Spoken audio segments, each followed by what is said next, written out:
Chief Hastings, I appreciate your department's efforts in the face of such massive vilification.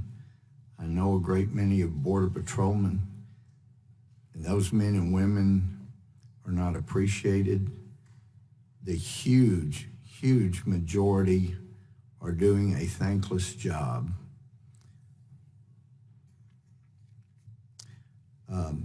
Director Hayes, I want to say thank you and your department for the efforts in bringing down the outrageous 92-day or 90-plus day average of detention during the during the previous years, down to 42 days. I appreciate the attempted, or the response, the class response that each of you have had during vilification of yours and your employees' efforts to be humane and yet enforce and follow the law. Even being castigated for having cages and things like that that were constructed by the Obama administration. It's deeply saddening that there was none of this vilification for inappropriate and outrageous conduct that occurred during the Obama administration. It seems to be all newfound now that there is a different administration that happens to be part of the Republican Party.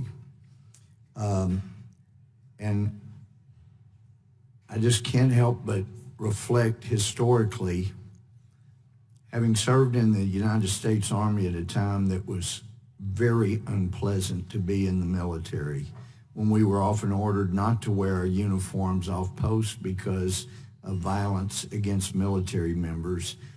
I didn't know if we would see a day when people would be proud of service members and proud of first responders again. But one of the results of the horrible evil that occurred on 9/11 was how Americans came together afterwards, and people began to appreciate first responders in our military. It was incredible, the transformation.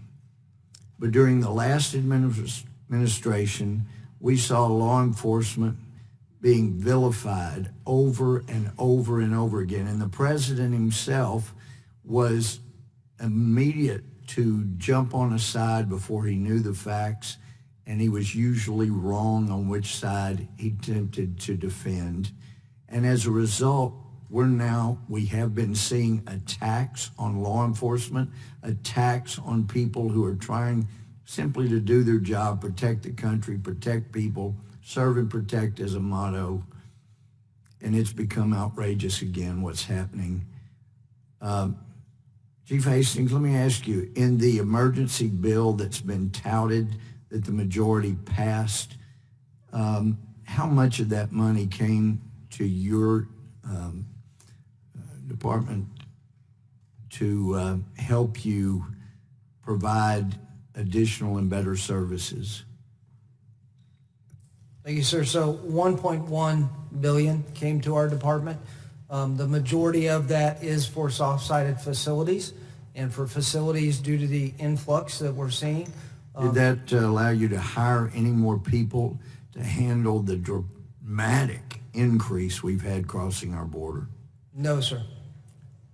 So you're still that limited in your personnel in carrying out your job?